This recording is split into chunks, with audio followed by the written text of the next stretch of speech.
મતદાર યાદી સુધારણા મુદ્દે રાજ્ય ચૂંટણી પંચનું નિવેદન સામે આવ્યું। શિક્ષક સંઘના વિરોધ મુદ્દે રાજ્ય ચૂંટણી કમિશનરે બાંયધરી આપી છે।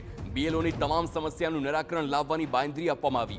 બીએલઓના પ્રશ્ન હશે તો કલેક્ટર સાંભળશે તેમ ચૂંટણી કમિશનર જણાવે છે। કોઈ પણ પ્રકારની હાલાકી હશે તો દૂર કરાશે। જરૂર પડે તો વૈકલ્પિક વ્યવસ્થા પણ કરવામાં આવશે। બીએલઓ સારી રીતે પોતાની કામગીરી કરી રહ્યા છે તેવી પણ તેમણે વાત જણાવી છે। અમે સમજીએ છીએ આ કામગીરી આસાન નથી અને બધા માટે ચેલેન્જ છે અને અત્યારે જે તબક્કામાં આપના છીએ એટલે લોકોને મતદારોને આપણે સમજ આપવાની છે અને છેલ્લા 10 દિવસમાં બધા ફોર્મ્સ કલેક્ટ કરવાનું છે। જે રીતે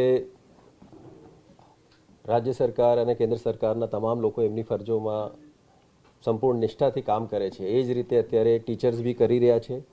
જ્યાં બી કોઈ બી બીએલઓનો ઇન્ડિવિજ્યુઅલ પ્રશ્નો હશે અમે કલેક્ટર્સ ઈઆરઓ એઈઆરઓને સૂચના આપી છે કે કોઈ બી ઇન્ડિવિજ્યુઅલ કોઈના પ્રશ્નો હોય તો તાત્કાલિક એડ્રેસ કરે અને જરૂર જણાય તો વૈકલ્પિક વ્યવસ્થા।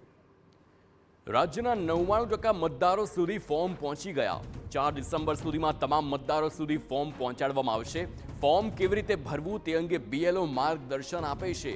12% મતદારોને એપિક નંબર 2002ની મતદાર યાદીમાં છે।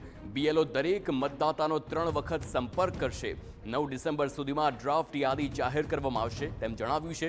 ડ્રાફ્ટ યાદી પ્રસિદ્ધ થયા બાદ પણ નામ ઉમેરી શકાશે।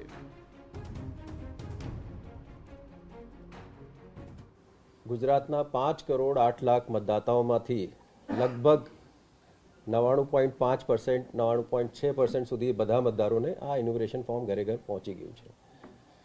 અત્યારે જે ઇન્યુમરેશન ફોર્મ છે એને કઈ રીતે ભરવાનું એના માટે મતદારોને ગાઈડ કરવા માટે બી બીએલઓ હેલ્પ કરી રહ્યા છે। Last weekend Friday Saturday Sunday આપણે એક સ્પેશિયલ કેમ્પેન કરીને દરેક મતદાન મથક ઉપર બીએલઓઝને હાજર રાખ્યા।